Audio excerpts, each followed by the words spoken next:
নয়নে তাকিয়ে আছে তার দিকে। ভাগ্যিস স্যান্ডউইচ নিয়ে ব্যস্ত থাকার কারণে তার এই চাহনি এখনো খেয়াল করেনি। করলে তো এতক্ষণে লজ্জায় জোকের মুখে লবণ পড়ার মতো মিইয়ে যেত। ওরা হুম? আরশাদ কয়েক মুহূর্ত চুপ থেকে গাঢ় স্বরে পড়ল। কাল রাতে আমি আমার সব অনুভূতির কথা বললাম, তুমি তো কিছুই বললে না। ওরা লজ্জায় অন্যদিকে মুখ ফিরিয়ে নিয়ে বলল। আমি আবার কি বলবো? আরশাদ হতাশ কণ্ঠে বলল। কিছুই বলার নাই তোমার? তাহলে কি আমি ধরে নেব আমার ভালোবাসার কোনো মূল্য নাই তোমার কাছে? ওরা আতকে উঠে পড়ল। আমি কি একবারও সে কথা বলেছি নাকি? আরশাদ দীর্ঘ নিঃশ্বাস ফেলে পড়ল। বুঝেছি, কি? তোমার মুখ থেকে ভালোবাসি কথাটা শোনার জন্য দীর্ঘদিন অপেক্ষা করতে হবে। আরও একবার লজ্জায় মিয়ে গেল ওরা। আরশাদ অবাক গলেই পড়ল। কি সাংঘাতিক ব্যাপার ওরা, তুমি এত লজ্জা পাও? ওরা প্রাণপণ কণ্ঠস্বর স্বাভাবিক রাখার চেষ্টা করে পড়ল। কই না তো। অসুবিধা নাই, লজ্জা পেলে তোমাকে অসম্ভব সুন্দর লাগে। এত লজ্জা ওরা রাখে কোথায়? মনের মাঝে শত শত প্রজাপতি উড়ে যাচ্ছে তার।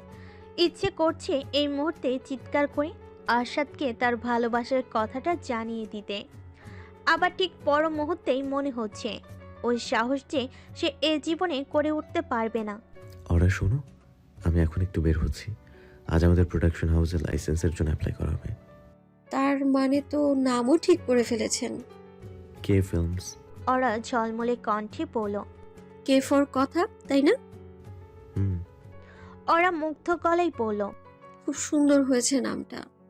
আরশাদ জরুরি কিছু বলার ভঙ্গিতে বলল। Thank you. আজ একটা ছেলে আসবে তোমার সাথে দেখা করতে। ছেলেটার নাম অয়ন। ওকে তুমি একজন আদর্শ ম্যানেজার হওয়ার কতগুলো টিপস দেবে। ওরা থমথমে গলায় বলল। নতুন ম্যানেজারও পেয়ে গেছেন? আরশাদ কৌতূহল নিয়ে বলল। নতুন ম্যানেজারের কথা শুনে মুখটা ভার হয়ে গেল কেন? খুব মিস করবে নাকি আমাকে? ওরার ইচ্ছে হলো এই মুহূর্তে এখান থেকে ছুটে পালিয়ে যেতে। আজ কি শুরু করেছে ছেলেটা? ওরার ইচ্ছে হচ্ছে মাটির ভেতরে ঢুকে লুকিয়ে পড়তে। আরশাদ আক্ষেপের স্বরে বলল।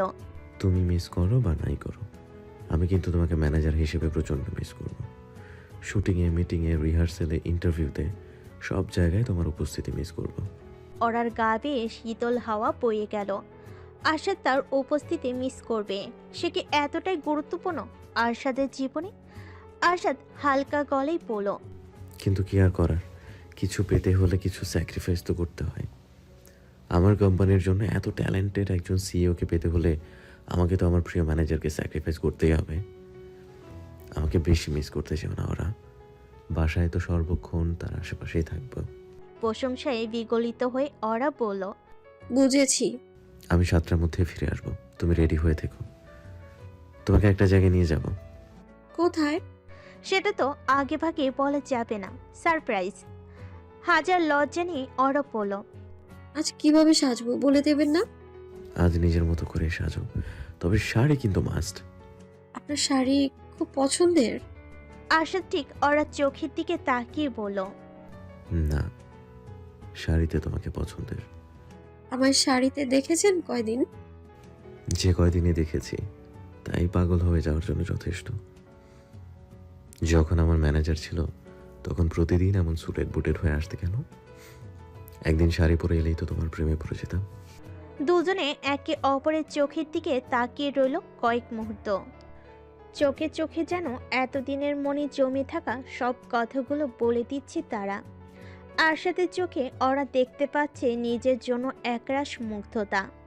তার চোখে আরশাদ কি দেখতে পাচ্ছে কে জানে। ওরা হঠাৎ লক্ষ্য করলো আরশাদ তার খুব কাছাকাছি চলে এসেছে।